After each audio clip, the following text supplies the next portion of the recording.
Bon, je marchais sur le désert. Il y a les policiers qui passaient, d'autres m'ont donné de l'eau. Le policier l'un qui m'a donné du chocolat. Mais ils m'ont pas demandé où j'allais, est-ce que je fais, ni rien. Donc, j'ai marché comme ça quelques kilomètres et il y a un chauffeur qui quittait des Adra pour se retourner à Regen.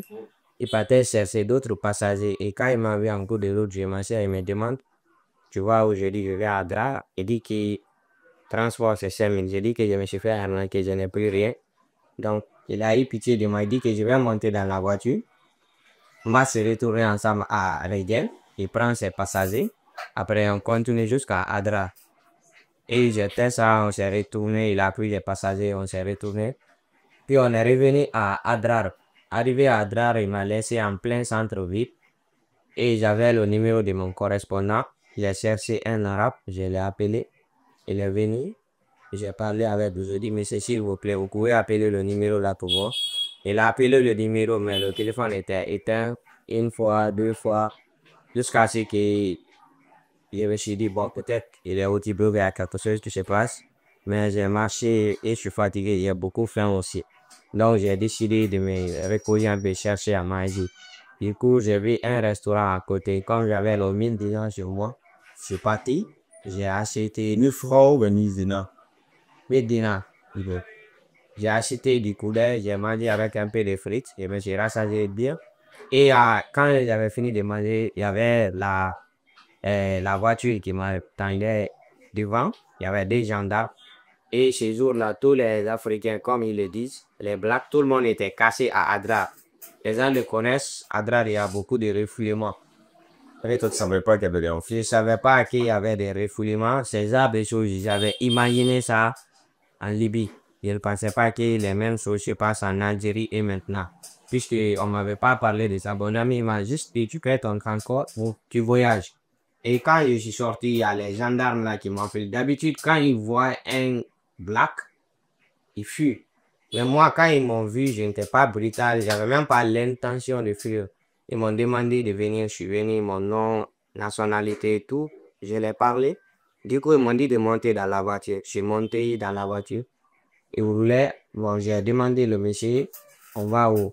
Il me dit que non, qu'ils vont me refouler au Niger, que rien de plus. Bon, j'ai voulu parler à Malaisie en disant que je viens tout juste d'arriver, je me fais que ouais, j'ai compris, ils ne comprennent pas mal que je les ai dit en français. Il me dit oui, qu'ils savent, je n'ai rien fait, mais ils vont me refouler quand même. Ceux qui parlent français aussi. Ils parlent français. Donc, ils m'ont envoyé en prison quelque part. J'ai retrouvé d'autres plaques comme moi, des Guinéens. Je les ai parlé, ils m'ont expliqué la situation. Donc, ils vont nous renvoyer à Hegen, puis Tamaracet, puis encore à Samaka. À Samaka, ils disent qu'il y a OIM là-bas pour refouler les gens dans leur pays. Ouais, quand tu arrives en prison, est-ce qu'il y avait des choses là-bas qui te rappelaient de la Guinée? Ouais. Quand on était en prison à, à Adrar là-bas, j'étais avec des Guinéens. Du coup, ils ont envoyé un conteneur en voiture, la forme. Ils nous ont mis dedans. Ils nous ont refoulé directement à Regen. C'est Regen maintenant, ils nous ont mis encore dans le cours quelque part. Il y avait beaucoup d'espace, il y a des petits prisons. Ils nous ont jetés dedans là-bas. Il y avait beaucoup d'autres mondes, des Guinéens, des Maliens, Ivoiriens, Syriens, beaucoup. Bon, moi, j'ai vu les Guinéens, je me suis précipité vers eux. Il a commencé à parler, il y avait les peu, les malinqués, les chouchous, tout le monde. Mais puisque c'est pendant la nuit, ils font rentrer les gens dans les cellules. Nous, on est venu, c'était de la journée. Donc, du coup, il a décidé de rentrer dans les salles là pour vérifier les cellules. Donc, je suis rentré sur les murs dans les cellules là. J'ai vu, il y a le nom des artistes guinéens qui sont écrits. Donc, J'ai vu, c'est écrit Kingalasco, Wadadi Game, Décembre 4, Guinée ma fierté. Quand j'ai vu tout ça, je me suis dit directement, ouais, il y a des Guinéens qui sont passés ici comme moi. Ils ont aggravé ça sur le mur, ils ont truqué, j'ai dit, ouais. Donc, chaque fois quand les gens viennent ici, on les prend, on les enferme, et puis on les envoie à Samata. On est resté là-bas 3 jours. Après, ils sont venus avec des puces. Ils nous ont embarqués dedans, ils nous ont donné du pain, du jus avec de l'eau. Capricone. On n'est pas, ils nous ont renvoyé vers Tamaracet. Et on a trouvé encore plus de personnes à Tamaracet. Arrivé là-bas, on a fait encore 3 jours de prison. Puis ils ont envoyé les gros camions pour nous refouler vers le Niger. Et ils nous ont refoulés vers le Niger. Moi, j'étais dans le camion, on partait, je me suis dit, avec tout ce que je vis comme ça, l'intervalle du peu de temps là, je viens de quitter la Guinée, ça ne fait même pas 2 semaines, j'ai été emprisonné 3 fois, menotté, tout Ça ça. t'a pas frappé? Non, les Algériens ne m'ont pas frappé. Mais ils ont frappé d'autres personnes. Parce que quand on était en prison là-bas, chez le Guinéen, quand tu mets trop de pression sur nous, on se manifeste. Le fait qu'on était en prison à Redienne, quand les policiers sortent, il y a les Guinéens qui se manifestaient, ils venaient, ils tapaient, Ah bon? boum, boum, pareil, ils disaient Asma, Garou, Asma, Ça veut dire Isma, quoi? Asma, Garou, cela veut dire mon ami, cigarette, mon ami, de l'eau, tapaient, mais les autres, ils étaient là, mais les Guinéens, surtout avec les sous et les piles, on était ensemble, ils criaient, ils insultaient. Et quand les policiers rentrent maintenant, les Guinéens se mettent à côté, ils viennent, ils tapent les autres. Moi, on m'a pas frappé, on n'a pas frappé les autres aussi. Les policiers le faisaient, c'est parce qu'on les provoquait. Ah, ok. Voilà. D'accord. Donc, du coup, vous avez quitté là-bas, vous avez continué, peut-être pour partir. Bon, de Tamaracet maintenant, c'était refoulement direct vers Asamaka. Et on nous a dit que quand tu arrives à Asamaka, il y a OIM qui enregistre les gens pour les renvoyer dans leur pays. Bon, moi, je vais directement, bon, je vais me retourner chez moi. Comme Dieu a fait que l'intervalle du peu de temps là, j'ai été en prison, je vais plus continuer à souffrir. Et arrivé à Samaka, j'ai vu autre chose encore qui était trop négatif. Je pensais que quand j'arrive là-bas le même jour, ben dans 3 jours, je vais retourner. Mais on est venu à Samaka, on a vu des personnes qui avaient fait plus de 8 mois, 7 mois là-bas à attendre le vol. Il n'y avait pas le vol qui venait les chercher puisqu'il y avait coup d'État qui venait de finir au Niger. Donc en ce moment, il n'y avait pas de vol qui rentre ni qui sort. Donc pendant que les Algériens sont en train de refouler les gens, et OIM ne parvient pas à les faire voyager. Donc il y avait beaucoup de gens qui étaient stockés. Des milliers de personnes, beaucoup. Et moi, je me suis renseigné, on me dit que pour que mon tour va arriver, il faut que je reste peut-être une année, 2 ans ou bien 8 mois, 7 mois comme ça. Il y avait beaucoup de personnes. Et cours de l'OIM là, ça prend pas beaucoup de personnes. Ils ont priorisé ceux qui sont malades, les filles, les femmes enceintes, les trucs. On les a mis, voilà, les enfants, et ils étaient dans la cour. Et le reste, c'était En dehors de la cour. sur le désert. On est resté dans ça. Moi, je suis venu au marché de Asamaka, je me suis renseigné. J'ai demandé transport pour quitter de Asamaka maintenant, du Niger jusqu'à Guinée. On m'a parlé d'une somme de 4 824 700. Et pour se retourner en Algérie, c'était maintenant à 1 million francs guinéens, 20 000 dinars. Et il y a les sous qui font un transfert là-bas, Orange Money, dépôt récré. J'ai parlé avec les gens là qui m'ont donné un WhatsApp. J'ai appelé ma soeur. Mais comment tu faisais pour appeler ta soeur? T'avais quoi de téléphone, ça derrière? Ah oui, T'avais le numéro à tête. j'avais le numéro de ma soeur en tête, WhatsApp. Et les sous là, quand tu as un numéro, tu mets dans WhatsApp, tu appelles au pays, tu les appelles, tu parles, tu finis de payer. Si c'est allé d'envoyer de l'argent, ils vont te donner un numéro Orange Money de la Guinée ici. Quand tes parents font un dépôt sur le numéro, ils vont capturer ou renvoyer sur WhatsApp. Tu vas les montrer, cela veut dire que c'est confirmé. Ils vont te donner à Samaka, soit en CFA, soit en dinar.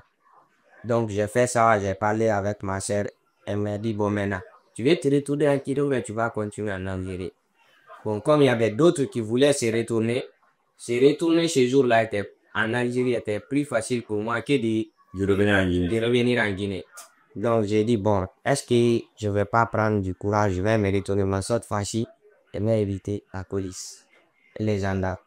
Donc, je me suis retourné à Tamaracet et tout mon argent était déjà mélangé. Il n'y avait plus rien. Il y a ma soeur qui n'avait rien. Et j'étais obligé maintenant de commencer à travailler pour les Arabes dans les sentiers. Je faisais des manœuvrages, je transportais des carreaux sur ma tête. Je tire la corde pour faire monter le ciment. J'ai travaillé là-bas 4 mois. J'ai gagné mon transport. Et au fur et à mesure, Transport, c'était combien?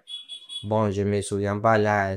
Quand tu payes directement avec l'arabe, si je ne me trompe pas, de quitter de Tamaracet, venir à Insala, c'est 15 000 dinars. De Tamaracet aussi, tu dis Tamaracet à Insala, Insala à Gardaya, Gardaya à Almelia, Almelia à Alger. Donc, J'ai passé plus de temps, puisque moi, de Tamaracet jusqu'en Alger, j'ai fait 8 mois sur la route. Partout où je venais, j'étais obligé, je travaille un peu et j'avance. Donc, jusqu'à arriver dans la capitale, j'ai trouvé du travail quelque part dans un régie. J'ai travaillé là-bas aussi presque 6 mois. J'ai gagné mon transport pour partir en Tunisie et le prix de l'argent pour traverser aussi. Mais tout ce que je traversais, je remarquais toutes les difficultés. J'avais tout gravé ça sur mon mémoire. Je m'étais déjà habitué aux souffrances de là-bas. Mais j'avais en tête que tout ça va finir quand je serai en Europe. Et je ne peux plus faire masse arrière. Déjà, tout le monde est au courant en Guinée que je suis parti. Si je reviens, ils vont commencer à dire, ah, c'est comme ça, mais il faut que je vais partir en Tunisie. Donc, je me suis planifié en Algérie le peu d'argent que j'ai gagné. J'ai envoyé encore à ma soeur et j'ai pris la route de la Tunisie. Deux affaires que j'ai traversé aussi beaucoup de difficultés pour rentrer en Tunisie. On a été arrêté par la garde nationale. Ils nous ont frappés, ils nous ont mis en prison, ils nous ont renvoyés en Algérie encore. Je suis descendu vers Tébessa, venu par Kasserine, jusqu'à j'ai parvenu à rentrer à Sfax. Sfax, c'est en Tunisie, c'est là-bas les gens viennent pour traverser. Et une fois à Sfax aussi, j'ai vu beaucoup de malaise. Les Africains, des Blacks comme nous, qui se font beaucoup de mal. Il y a des jeunes filles partout qui sont enceintes, des bébés. Au fait, tout le monde souffre. Mais je vois ce genre de choses. Au fait, même si je voulais me retourner à Guinée, je ne pouvais plus. Je suis resté dans ça jusqu'à ce que je suis tombé malade. Et après, l'argent que je devrais prendre pour traverser, c'est ça que j'ai dépensé pour les médicaments, puisque là-bas tout est cher. Je suis resté dans ça. Quand je me suis rétabli un peu, j'étais avec un gars. Je lui ai dit, bon, moi, je vais partir en Tunis, dans la capitale. Je vais chercher du travail. Quand je travaille, je gagne mon transport 1000 dinars. Tu disais, ça fait les 3 500 francs. J'ai dit, je viens pour traverser maintenant. Et je monte dans la capitale. Le lendemain, je commence à travailler. Et il y a la police aussi qui est venue m'arrêter dans la capitale en Tunisie. On m'a menotté, on m'a jugé, on m'a condamné 2 mois de prison à Mornagia. Et les 2 mois de prison que j'ai fait à Mornagia là-bas, ça m'a... Le fait que pour la première fois, quand on m'a envoyé au tribunal pour me juger en Tunisie là-bas à cause des 100 documents, j'avais compris des choses que je n'avais pas compris pendant mes cycles d'études. L'intervalle de 15 ans, j'ai fait presque 15 ans à l'école. J'ai pas compris quelque chose, mais le jour qu'on m'a fait arrêter pour me juger, me noter, j'ai compris quelque chose que je sais pas comment je vais expliquer exactement. J'ai compris que si mieux vaut que j'allais rester chez moi, je continue mes études. J'étais dans le regret. J'étais dans le regret du fait que j'ai abandonné mes études. Je ne prenais pas de sérieux à l'école et j'ai tout abandonné. Je me suis lancé dans l'aventure. Maintenant, voilà, je suis arrêté ici. On va me dire sans document. J'ai même pas droit à un avocat sans que je paye. La Guinée n'est pas au courant du gouvernement. Même ma famille ne sait même pas où je me trouve. Et maintenant que je suis condamné à 2 mois de prison parce que je suis rentré dans leur pays juste sans document. Et pourtant, on nous a toujours enseigné à l'école d'éducation civique, les cartes d'identité, extraits de naissance, cartes biométriques. Mais pourquoi j'ai pas pensé à tout ça? Je me suis retrouvé dans ça. J'ai la conscience, j'ai pensé à tout ça, mais bon, C'est trop tard. c'était trop tard. Et pendant les 2 mois que j'ai fait en prison, je ne dormais pas. Chaque fois, je m'assois, je souris, je regarde tout le monde. Et puis, le fait que les Arabes nous viennent le brutaliser, là, il y a pas. J'ai dit, quand je sors ici, je ne pense plus si je vais continuer. Et je fais rencontre avec un forestier là-bas, M. Loa. Il me disait, quand on sortait de l'ARIA, il me dit, petit, tu es jeune, je te conseille quand tu sors ici, fais ton mieux, tu te retournes en Guinée, tu continues tes études. Je lui ai dit, d'accord, il n'y a pas de problème. Inch'Allah, je vais le faire. Et après les 2 mois de prison, on m'a libéré. À la sortie, j'ai cherché un téléphone pour parler avec ma soeur et je l'ai appelé. Il pensait déjà que j'étais décédé. Il pensait que je suis resté dans le désert ou bien il y a l'eau, je vais rester dans la mer Méditerranée. Qu'il y a la santé de ma mère qui s'est aggravée de plus. J'ai dit, puisqu'avant que je ne parte là, ma mère qui avait mal à l'œil. Donc, le fait que j'étais en prison, elle avait beaucoup pleuré jusqu'à ce qu'elle est devenue aveugle. Elle avait perdu complètement la vue du fait que ça s'est passé comme ça. Bah, elle pleurait chaque fois. Et quand ma soeur me dit, j'ai dit donc maintenant elle ne voit plus. Elle dit que maman ne voit plus. J'étais choqué. Elle ne pouvait rien faire. Et j'ai appelé mon ami qui est en France pour lui informer de ma situation. Et quand je l'ai appelé, je dis, man, vraiment, moi, l'affaire de la voiture, là, je suis vraiment découragé, hein. Et je viens de sortir de la prison. Toi, tu as eu la chance que, en fait, 3 mois, tu es rentré. Maintenant que moi, je suis là, ça fait presque 1 année, 8 mois de me faire souffrir. Et voici, il y a le problème de ma mère qui est tombé.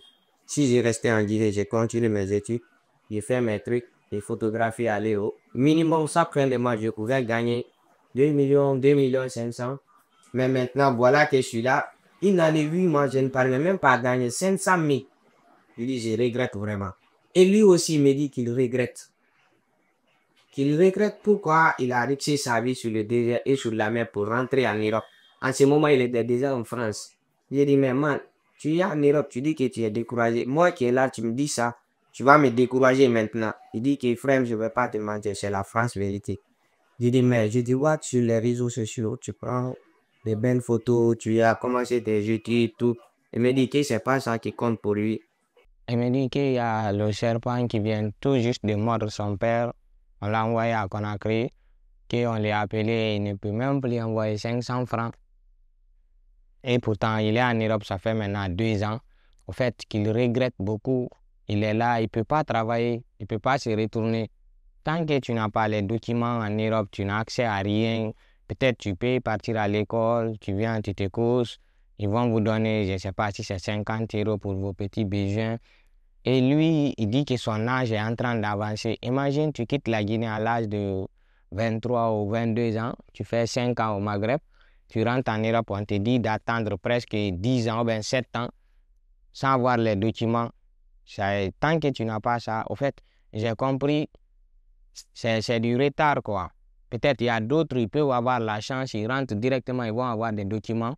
Et du fait qu'il m'a parlé encore, que même en France, là-bas aussi, il y a la police qui vient courir derrière les gens pour les chercher. Quand même, en Tunisie, si j'ai dit, vraiment, moi, du fait que tu m'as parlé de l'Europe aussi un peu, bon, je suis là, je souffre, hein. J'ai vraiment envie de me retourner en Guinée. Mais je pensais, si je traverse, je rentre en Europe, au fait, ma vie, ça pouvait changer. Mais tu m'as parlé de tout ça. Et moi, personnellement, je vois sur les réseaux sociaux, je ne vais pas être naïf maintenant. J'ai perdu assez de temps. Mieux vaut que je me retourne en Guinée. Je commence mes études et mes activités. Je reste à côté de la famille. Peut-être j'aurai au moins une chance de réussir ma vie, même si je ne vais pas avoir des milliards ou bien des villas comme ça. Je vais essayer de rester quand même auprès de la famille, quoi. J'ai réfléchi longuement. Je me suis dit vraiment, ce que je cherche dans ma vie, je ne pense pas si je rentre en Europe, je peux trouver ça. Imagine, je rentre tout de suite là, on me dit d'attendre pendant des années comme ça, tout. Et je sais qu'il y a des malheurs qui peuvent venir tout moment dans la famille. J'ai perdu 2 personnes de ma famille quand j'étais à l'aventure. Il y a mon oncle qui est décédé. Je n'étais pas présent, je ne pouvais pas revenir. Et mon grand-père aussi qui est décédé. On ne fait que me dire, imagine si quelqu'un de plus important aussi décède derrière moi, je ne peux pas revenir.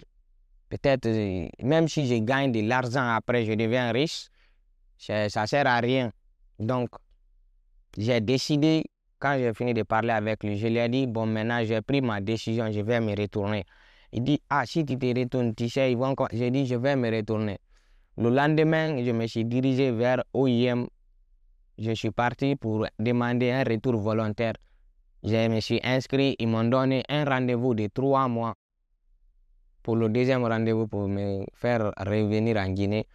J'ai pris la carte avec moi et j'ai dit, bon, cette fois-ci, comme j'ai 3 mois avant de me retourner en Guinée, je vais trouver du travail, mais cette fois-ci, ça ne serait pas en ville.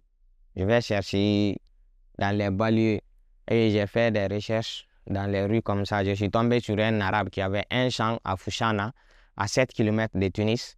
Il m'a dit que je vais partir au champ, je travaille. Le soir, je viens chez moi et le lendemain, je me retourne. Mais je lui ai dit que Je n'ai nulle part où aller. Je viens tout juste de sortir de la prison. Il dit que c'est interdit qu'ils prennent les gens pour travailler. Que je le sais, je dis oui.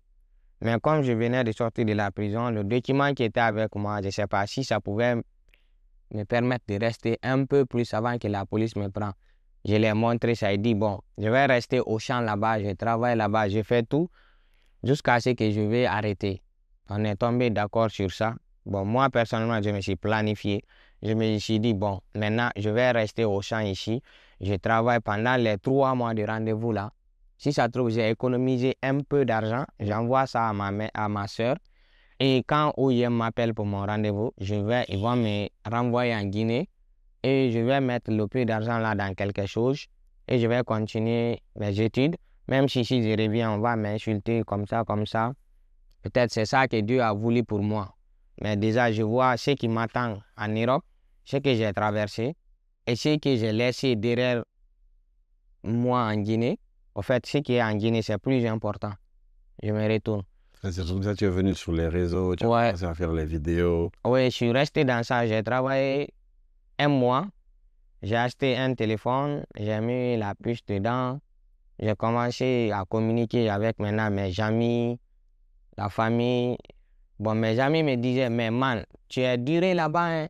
Fais tout possible maintenant, tu rentres en Europe. Nous, c'est toi, on attend. On va publier tes photos comme ton ami aussi pour dire félicitations, beaux Afriques. Tu rentres tout de suite aujourd'hui. Nous aussi, nous allons te suivre.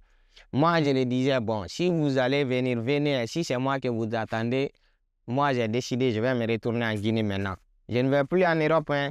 Je disais ça, mais je rigolais. Ils disent que non, tu ne vas pas te retourner. J'ai dit, si, je vais me retourner. Jusqu'à ce qu'un jour, je fais une vidéo, je m'adresse à mes amis, à Malinké, mes amis qui sont, je dis dans la vidéo, Ndiyo mille lero, mille sigiri, mille kankan, mille conakry. Allez tout la Guinée, Albraï, je suis là, je travaille au champ, moi je vais me retourner.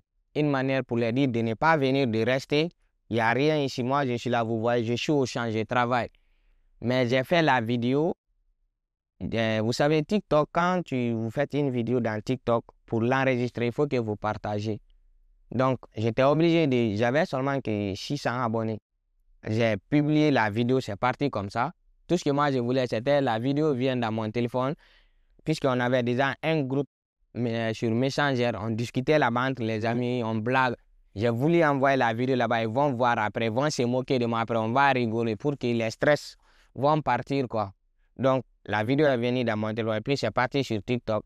Moi, j'ai envoyé la vidéo sur Messenger, mes amis, on a rigolé, ils se sont moqués de moi. Ils ont dit que non, toi, tu ne vas pas revenir, on sait, tu blagues. Et après 3 jours maintenant, je rentre dans TikTok, je vois directement, j'ai 10 000 abonnés.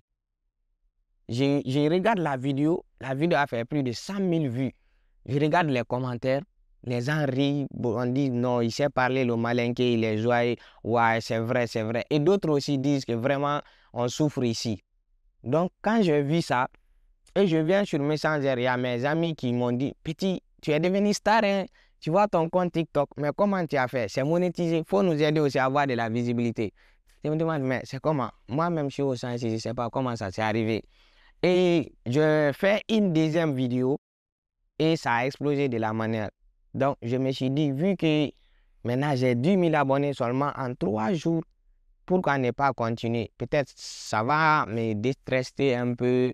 Je vais continuer à m'amuser avec les gens sur les réseaux comme je suis positif. Autant pour moi de me retourner en Guinée. Donc, j'ai décidé de continuer à faire les vidéos. Mais plus j'ai vu que les gens s'intéressaient à moi, du coup, je suis conscient, je me suis dit que bon, il y a beaucoup de réalités que les gens ne sont pas au courant sur Maghreb. Je vais faire des vidéos sur ça. Je parle des réalités de la Tunisie. J'expose ma journée, tout ce que je fais. Et souvent, il y a la fille de mon patron aussi qui me mettait de la pression, elle m'insulte. Donc, je vais profiter de tout ça pour exposer tout ce qui se passe ici. Ton quotidien. Mettre mon quotidien sur les réseaux sociaux. Conseiller les gens à ma manière, les faire rigoler. Et j'ai fait ça 1 fois, 2 fois. J'ai vu que les gens admiraient aussi. Du coup, j'ai décidé maintenant de les demander de l'aide. Tous ceux qui me suivent, s'ils peuvent m'aider à revenir chez moi, ils vont m'aider. Et j'ai continué sur ça. Je fais une vidéo. J'expose les réalités de là-bas. Je conseille les gens. Et je demande de l'aide aussi. Mais tout ça, je fais avec de l'humour. D'autres comprenaient, d'autres viennent seulement pour rire, d'autres viennent pour le message et d'autres viennent aussi pour connaître réellement ce que je suis en train de faire. Jusqu'à ce que les gens ont commencé à s'intéresser à moi, d'autres m'ont appelé, m'ont contacté, je les ai envoyé mon numéro. Ils disent, mais petit, on voit que tu es courageux, tu veux vraiment te retourner en Guinée? J'ai dit oui. Il dit que, et si on t'envoie de l'argent, tu continues en Europe? J'ai dit non. Il y a une dame qui m'a envoyé 500 euros. Elle m'a dit, il faut traverser, tu viens en Europe. Arrivé ici, je vais t'aider à beaucoup de choses. J'ai dit à madame, vraiment merci pour le cadeau, mais l'argent, je vais le prendre. Mais je ne vais pas l'utiliser pour traverser. Je vais me retourner en Guinée. Elle me dit, ok mon fils, il n'y a pas de problème. C'est un cadeau que j'ai fait pour toi. Et beaucoup de personnes m'ont proposé aussi de continuer. J'ai eu plus de 15 convois gratuits à Sfax là-bas. Je ne paye pas. Je viens, je monte juste dans le bateau, je traverse, je rentre en Italie. Mais j'avais pris ma décision. J'ai dit non, merci, mais je vais me retourner. Jusqu'à ce qu'un jour, vous êtes tombé sur une de mes vidéos. Vous avez posté, vous avez parlé. Et puis, j'ai commenté, j'ai essayé de vous contacter. On a discuté, je vous ai dit réellement, je vais me retourner. Et il y a Mimish Diabaté qui est tombé sur une de mes vidéos. Elle a partagé aussi. J'ai beaucoup aimé. Je suis venu dans les commentaires, je l'ai remercié et puis je l'ai demandé de l'aide. J'ai dit s'il vous plaît, aidez-moi aussi à rentrer en Guinée comme je l'ai fait pour vous. Et vu que les gens étaient contents de ce que je fais sur les réseaux sociaux, du coup, ils ont décidé de m'aider à revenir.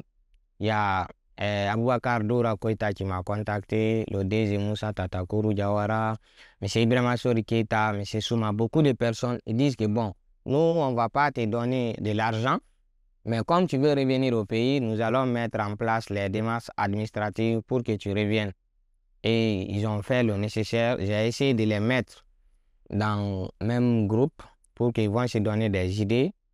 Ils ont fait les démarches, j'ai gagné un laissez-passer et un billet d'avion. Et ça a trouvé que mon rendez-vous était déjà arrivé pour l'OIM. Et OIM, pour mon rendez-vous, j'ai été là-bas, ça s'est bien passé. J'étais à l'hôtel de l'OIM. Je devrais attendre maintenant jusqu'à ce que le consul guinéen débloque le laissez-passer pour les migrants qui sont là-bas. OIM achète les billets d'avion pour nous faire revenir. Mais pour moi, j'avais déjà le billet d'avion. Ce qui manquait, c'était le laisser-passer. Et ils ont fait les démarches. J'ai eu le laisser-passer. Du coup, j'ai voyagé. Je me suis retourné en Guinée. Depuis que tu es venu en Guinée, tu te sens comment? Bon, comme vous l'avez dit tout de suite là, que j'ai un peu grossi.